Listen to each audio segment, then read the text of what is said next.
Magandang hapon sa lahat. I-update namin kayo sa yung na-apply namin na prevention against Panama last 2 weeks ago. Nag-apply kami nito ng URAI sa last week ng January. So we are now in second week.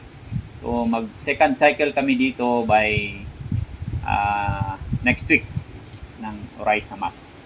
Now, ito yung actually apat ito sila na magkadikit at infected na ng Panama. Pero nung in-applyan namin ito is ganito na yung dahon niya. Now, kung makikita nyo itong dahon na to na dried up na siya, yan yung infected na last 2 weeks.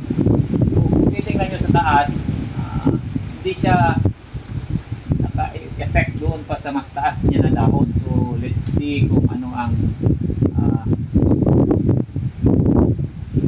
magiging effect nito the succeeding days, succeeding months, kung yung bunga na yan makalusot ba. So is 2, 3, 4 man ito. We will update you every 2 weeks kung ano ang development nito, kung mag-worsen ba siya or ganito lang yung ano niya, kasi we're hoping na yung in-apply natin na URAI sa MAX, dun sa labi niya, sinabi niya dun na pagagandahin niya yung root system natin, mas strengthen niya yung root system natin. Yung Panama na disease kasi, vascular disease, is doon talaga magsisimula yan sa root system. So good thing na mayroon tayo nitong URAI sa MAX sa ngayon. Pagagandahin niya yung root system. So hoping na maganda yung outcome nito at saka makalusot talaga itong mayroon ng puso, bunga na. So yan lang muna guys ang natin update. Yun pala yung sa kabilang doon na side, ipakita ito lang. Doon na side kasi yun ang mas nauna namin na-applyan.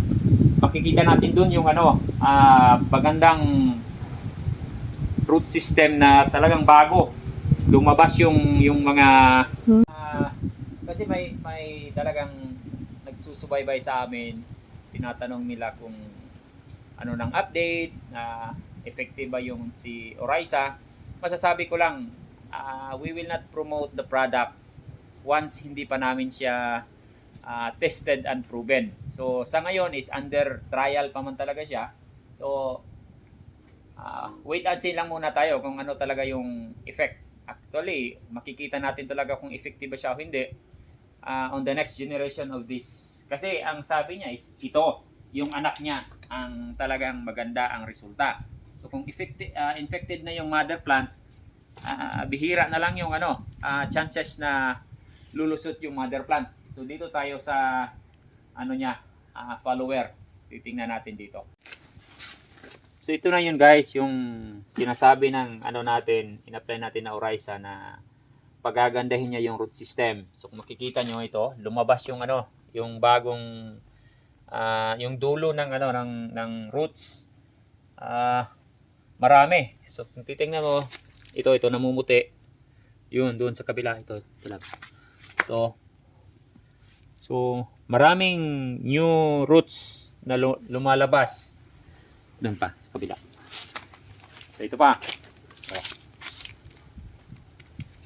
usually makikita natin ito kung ganito, yung natatabunan ng dahon, pero ito hindi man ito natabunan. Pusang lumabas yung yung mga roots nila.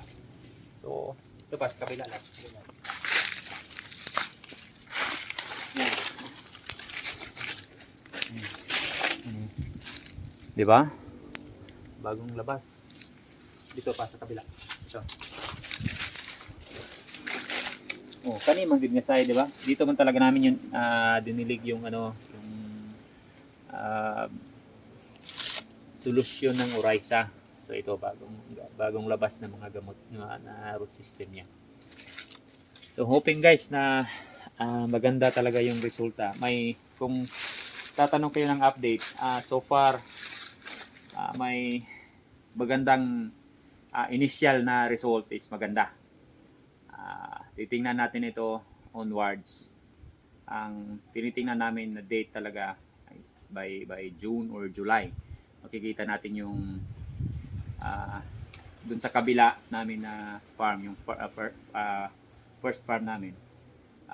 Yun ang una talaga nating na-applyan. Then marami na talagang ano doon, yung Panama. And ang titingnan natin doon is yung second, yung follower na niya, yung anak. Kasi yung iba talaga doon, wala talaga, hindi talaga nakalusot.